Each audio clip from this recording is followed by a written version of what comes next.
जय श्री राधे, जय श्री राम। जय जय श्री राधा रमन, जय जय नवल किशोर, जय गोपी चित चोर प्रभु, जय जय माखन चोर। जैसे कि आप सबको ज्ञात है कि किस प्रकार से पुरुषोत्तम मास में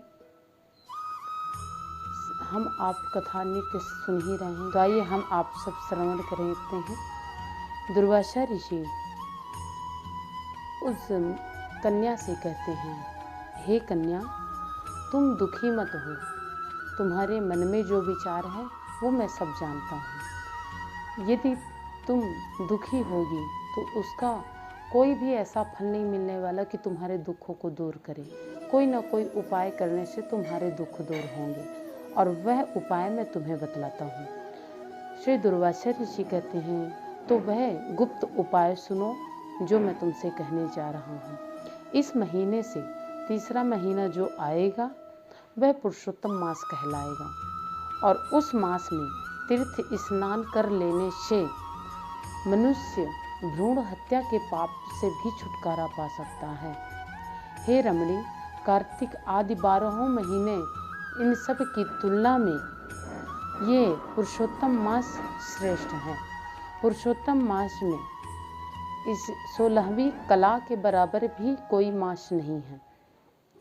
साथ ही पुरुषोत्तम मास में गंगा स्नान का क्या फल है। 12,000 वर्ष तक जो निरंतर गंगा स्नान करते हैं उन्हें केवल पुरुषोत्तम मास में एक बार गंगा स्नान करने का फल प्राप्त होता है। इतना महान ये पुरुषोत्तम मास है। तो यदि तुम इस मास में यह पूजा पाठ जब तक उपाय करोगे तो तुम्हारे सारे दुख दूर होंगे, तुम्हारे दुखों का निवारण हो जाएगा।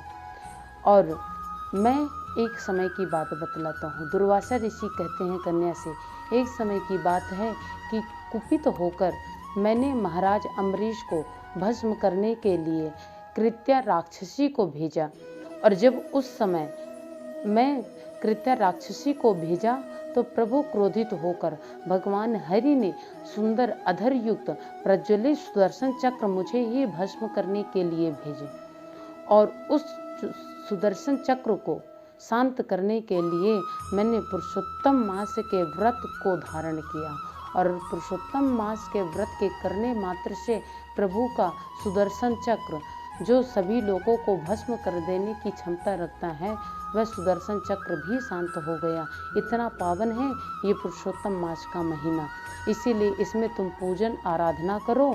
इस प्रकार ऋषि कन्या से अनुरोध करके मुनिराज दुर्वासा ने अपनी वार्ता की समाप्ति कर दी।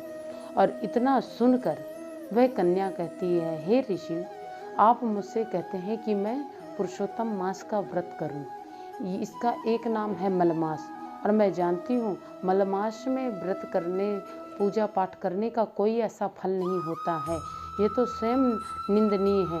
इसीलिए मैं कार्तिक आदि महीनों में व्रत पूजा पाठ करके शिव जी को प्रसन्न करके अपने योग्य सुंदर वर ढूंढ लूँगी, लेकिन मैं इस मलमास में कोई शुभ कार्य नहीं करना चाहती। इतना सुनकर दुर्वासा मुनि खूब क्रोधित हुए, लेकिन फिर भी नादान समझकर अपने क्रोध को शांत किए और कहने लगे, आगे तुम्हारी जैसी इच्छा हो वैसा करो। और इतना कहकर दुर्वासा ऋषि वहाँ से जाने लगे, बद्री धाम को जाने लगे दुर्वासा ऋषि। और इधर वह कन्या जो पुरुषोत्तम मास का अनादर की, उस कन्या का मुँह स्याह हो गया, और इसके बाद भी वह मन में विचार करती है कि मैं शंकर जी की तपस्या करूंगी और सुंदर योग्य वर प्राप्त करूंगी। और इतना मन में विचार कर वो अपनी कुटिया में प्रवेश कर गई। आइए आगे की कथा हम आप सब कल श्रवण करेंगे। तब तक के लिए जय श्री राधे, जय श्री राम।